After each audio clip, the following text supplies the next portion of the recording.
আগে জানতাম রাজনীতি বুদ্ধিমানের খেলা, এখন দেখি রাজনীতি মানে গরু ছাগলেও খেলে। কথাটা এই কারণে বললাম,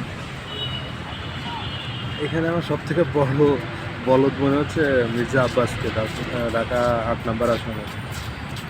এখানে এত এত হ্যাভিওয়েট প্রার্থী, যেখানে আপনার আছে এনসিপি মতন কিং পার্টি যেটাকে বলা হয় বর্তমানে, সেই পার্টির থেকে যদিও তার পেশা নিয়ে বলাটা ঠিক না, তারপর কিছু কিছু ক্ষেত্রে বলা চলে আসে। আর এটা গেল সুজন, জুলাই গণ অভ্যুত্থানের একজন সম্মুখ সারির যোদ্ধা যাকে বলা যায়, সে আসতেছে ঢাকা 8 নম্বর আসনে।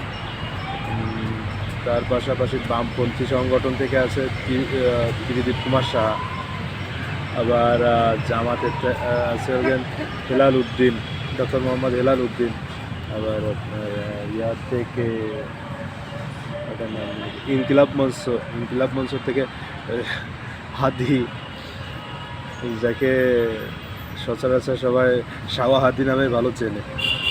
তার সাথে বিএনপির মির্জা আব্বাস যায় না।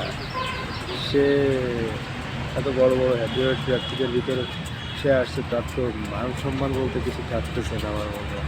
যদি মান সম্মান থাকতো তাহলে সে আজকের রাজনীতি থেকে রিজাইন দিত, সে আর রাজনীতি করতো না। সে এত হ্যাভিওয়েট প্রার্থীদের ভিতরে সে কীভাবে রাজনীতিতে আসে আমি বুঝি না।